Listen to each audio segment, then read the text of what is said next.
ఈరోజు రాజమండ్రి సెంట్రల్ జైల్లో లిక్కర్ కేసులో ఏదైతే ఈ కూటమి ప్రభుత్వం వాళ్ళు అక్రమంగా ఒక కట్టు కథను అల్లి మిథున్ రెడ్డి గారి పైన బనాయించినారో ఆ లిక్కర్ కేసులో లోపల ఉన్నటువంటి మిథున్ రెడ్డి గారిని కలవడానికి ఈరోజు ఈ రాజమండ్రి సెంట్రల్ జైలుకు రావడం జరిగింది. మిథున్ రెడ్డి గారిది ఈ గవర్నమెంట్ వచ్చిన తర్వాత అరెస్టు జరుగుతుంది అని చెప్పి ఇదేం మాకు పెద్ద ఆశ్చర్యం కలిగించిన విషయం ఏం కాదు. ఎందుకంటే గతంలో తెలుగుదేశం పార్టీ అధికారంలో ఉన్నప్పుడు కూడా మిథున్ రెడ్డి గారి పైన కేసులు పెట్టినారు. ఆయన విద్యార్థి దశల్లో ఉన్నప్పుడు కూడా ఆయన ఎదుగుదలను ఓర్చలేక కేసులు పెట్టినారు. కానీ ఈరోజు సీన్ కట్ చేస్తే ఈరోజు దేశ రాజకీయాల్లోనే చాలా పెద్ద స్థాయికి ఎదిగిన వ్యక్తి మిథున్ రెడ్డి గారు. అంటే పొలిటికల్గా కావచ్చు, వ్యాపార రీత్యా కావచ్చు, ఆయనకున్న పలుకుబడి రీత్యా కావచ్చు, ఆయనకున్నటువంటి కాంటాక్ట్స్ రీత్యా కావచ్చు, ఇండివిజువల్గానే చాలా టాల్ పొలిటీషియన్. కాబట్టి చిత్తూరు జిల్లాకు సంబంధించినటువంటి వ్యక్తి, అటువంటి వ్యక్తి అంత ఎదిగిపోతే, అంత పైన స్థాయిలో పెద్ద స్థాయిలో ఉంటే రేపు ఫ్యూచర్లో తెలుగుదేశం పార్టీకి కావచ్చు, కూటమి కావచ్చు, లేకుంటే నారా లోకేష్ భవిష్యత్తుకు కావచ్చు ఒక ఇబ్బందికరమైన అనే ఉద్దేశంతో ఆయనను ఈరోజు ఒక అక్రమ కేసు, ఎటువంటి ఎవిడెన్సులు, ప్రూఫ్లు, రుజువు కేసులో ఆయనను అరెస్ట్ చేయడం అనేది నిజంగానే చాలా దారుణం. ఒకవేళ మిథున్ రెడ్డి గారు గాన వాళ్ళు ఆరోపిస్తున్నటువంటి మంచి వ్యక్తి కాకపోతే ఇంత తెలుగుదేశం పార్టీ గాలిలో, ఇంత కూటమి గాలిలో ఆయన గెలిచింది ఎవరిపైన? మాజీ ముఖ్యమంత్రి, ఉమ్మడి రాష్ట్రానికి మాజీ ముఖ్యమంత్రి అయినటువంటి కిరణ్ కుమార్ రెడ్డి గారు, మిథున్ రెడ్డి గారు గెలిచినారు. అంటే ఆ రాజంపేట పార్లమెంట్ పరిధిలో కానీ ఆయనకి ఎంత మంచి పేరుంది, ఆ కుటుంబానికి ఎంత మంచి పేరుంది అనేది ఈ రాష్ట్ర ప్రజలందరూ కూడా ఒక్కసారి ఆలోచించమని చెప్పి నేను రిక్వెస్ట్ చేస్తున్నా. ఎందుకంటే కేవలం మెంటల్ గా ఆయనని ఇబ్బంది, డిమారలైజ్ చేయాలా, ఆయనలో ఉండే కాన్ఫిడెన్స్ ని దెబ్బ కొట్టాలా అనే ఉద్దేశంతో అక్రమంగా కేసులు పెట్టినారు. ఈ లిక్కర్ కేసులో కేవలం A2, A3 యొక్క స్టేట్మెంట్స్ ను రికార్డు చేసి వాళ్ళు చెప్పి మిథున్ రెడ్డి గారిని అరెస్ట్ చేసినారు. కానీ వాళ్ళిద్దరు చేయలే. దాదాపుగా ఈ రోజుకి 50 రోజుల పైన అయింది మిథున్ రెడ్డి గారు అరెస్ట్ అయ్యి. ఈ 50 రోజులలో ఆయనను విచారించాలని చెప్పి ఎవరైనా కస్టడీ పిటిషన్ వేసినారా? వెయ్యలే కస్టడీ పిటిషన్. ఎందుకంటే మిథున్ రెడ్డి గారు కస్టడీకి పోతే అడిగేదానికి వీళ్ళ దగ్గర ప్రశ్నలు లేవు కాబట్టి ఇటువంటి కేసులు ఎక్కువ నిలబడవు.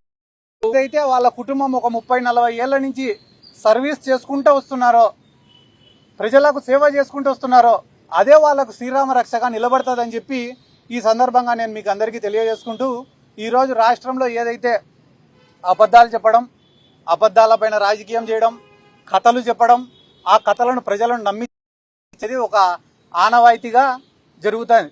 ఎందుకంటే కానీ ఈరోజు 20-30 వేల మంది అమ్మాయిలు మిస్ అయినారన్నారు. దానికి ఆధారం ఉందే? అధికారంలోకి వచ్చినాక ఎవరైనా దాన్ని నిరూపించినారా? ఒక్క మహిళనన్నా తిరిగి తీసుకొచ్చినారా?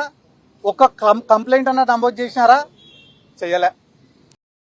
లిక్కర్ వల్ల కల్తీ మద్యం దాగి కొన్ని వందల మంది, వేల మంది హాస్పిటలైజ్ అయి చచ్చిపోయినారని చెప్పినారు. ఎక్కడైనా కూడా లిక్కర్ దాగి చచ్చిపోయినట్టు రుజువులు ఉన్నాయా?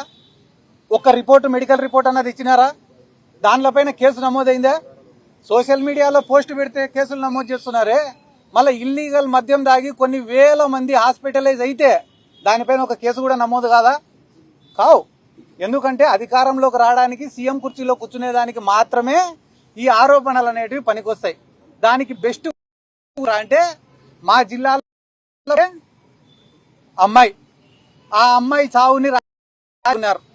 నిన్ననే మన డిప్యూటీ సీఎం గారు కూడా ఏం మాట్లాడినారు సార్? మీకు అందరికి ఏం గత ప్రభుత్వాలు ఆధారాలు చెరిపేసినాయంట. దానికి నేనేం చేస్తా అంటాడు ఆయన. జరిగిపోయినాయి. ఏదన్నా ఒక క్రైమ్ జరిగితే క్రైమ్ సీన్ అనేది ఒకటి ఉంటుంది, పంచనామా అనేది ఒకటి ఉంటుంది, పోస్ట్ మార్టం అనేది ఒకటి ఉంటుంది, ఇన్వెస్టిగేషన్ అనేది ఒకటి ఉంటుంది. ఇవన్నీ ఏ పీరియడ్ లో జరిగిన? తెలుగు అధికారంలో ఉన్నప్పుడు డిఎన్ఏలు మార్చేసినారట. ఒకవేళ మారిస్తే ఆ రోజు తెలుగుదేశం పార్టీ అధికారంలో ఉంది కాబట్టి వాళ్ళు మార్చిండాల. పవన్ కళ్యాణ్ గారికి నా యొక్క రిక్వెస్ట్ ఏమంటే, సమక్షంగా మిమ్మల్ని రిక్వెస్ట్ చేస్తున్నా, వాళ్ళ తండ్రి ఆరోపిస్తుండేది ఎవరి గురించో తెలుసా సార్? తెలుగుదేశం పార్టీ నాయకుల గురించి. మీరు ప్రశ్నిస్తే వాళ్ళని ప్రశ్నించండి, కానీ గత ప్రభుత్వాలని చెప్పి వైసీపీనో కాంగ్రెస్ పైనో ఈ నెపం నెట్టే ప్రయత్నం చెయ్యొద్దు.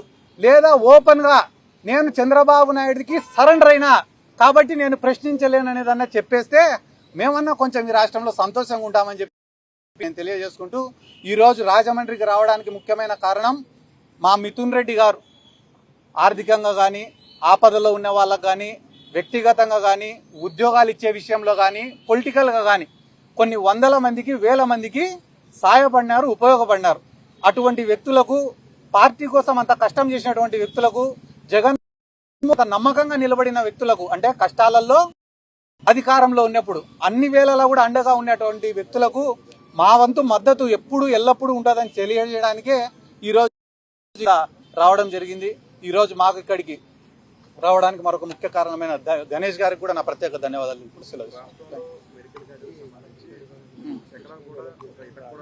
అన్న అన్న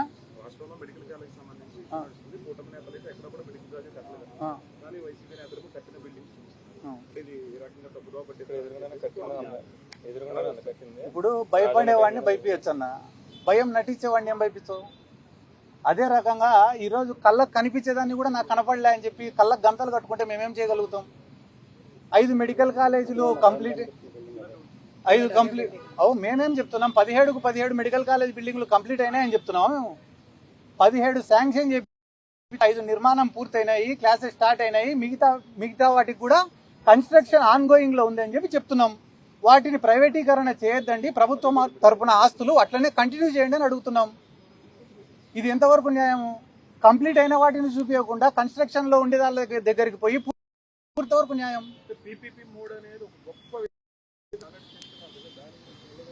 ఆయన అమరావతి గురించి కూడా అన్నాడు, కానీ ఒక ఇటుక పెట్టాలి ఈ రోజు వరకు. ఇటుకల గురించి మాట్లాడితే మనము మెడికల్ కాలేజీలో ఇటుకలు కాదు, అమరావతిలో ఏమి ఇటుక పెట్టినావు, ఏడ పెట్టినావు? నీళ్ళల్లో పెట్టినావా, బయట పెట్టినావా? ప్రతి సంవత్సరం వర్షాలు పడను, డీ వాటరింగ్కి 100 కోట్లు ఎత్తాను. ప్రతి సంవత్సరం కంపసెట్లు మొలుసను, అవి కొట్టనికే 100 కోట్లు ఎత్తాను. ఎత్తడమే పనిగా పెట్టుకునే వాళ్ళు కూడా మా జగన్ సార్ గురించి మాట్లాడుతున్నా. ఇంతమంది విలేకరులు ఉన్నారు కదా, మీ అందరి సమక్షంలో ఒక ప్రశ్న అడుగుతానా నేను. తెలుగుదేశం వాళ్ళు ఈ 15 నెలలు 16 నెలల్లో ఒక్క పని చేసినారా? ఒక్క పని, ఏదైనా ఒక్క పని చేసితే మీరు చెప్పండి. నేను మిమ్మల్ని అడుగుతానా, ఏమైనా ఏంది ఏందన్నా ఇచ్చినారన్నా? ఇచ్చినాడు, ఎవరు తీసి ఇచ్చినారు? I'm sorry to say this.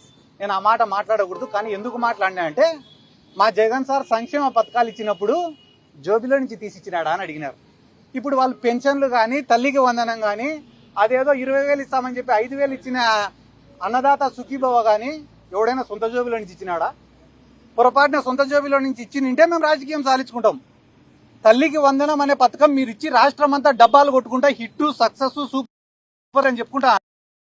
అసలు అనే ఆలోచన అమ్మఒడి మా జగన్ సార్ గురించి మేమెంత గట్టిగా చెప్పుకోవాలా, మేమెంత గొప్పగా చెప్పుకోవాలా? చేసుకుంటారన్న, చేసుకునే దానికి ఏమని చెప్పు.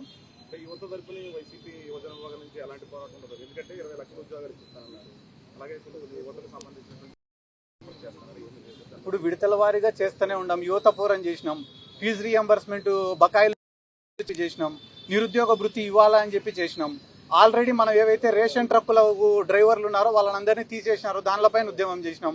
వాలంటీర్లకు 10,000 రూపాయలు జీతం ఇస్తామని చెప్పి దాదాపుగా 2,50,000 మంది పుట్టగొట్టినారు. ఈ రోజు వాళ్ళకు సకాలంలో సచివాలయ ఉద్యోగులకు జీతాలు ఇవ్వకుండా వాళ్ళని ఇబ్బంది పెడుతున్నారు. ఇప్పుడు అంశాల వారీగా ఒక్కొక్క అంశాన్ని తీసుకొని యువతలోకి పోతున్నాం. రానున్న రోజుల్లో ఈ నిరుద్యోగ సమస్య పైన కూడా పెద్ద ఎత్తున ఉద్యమం చేపడుతుంది.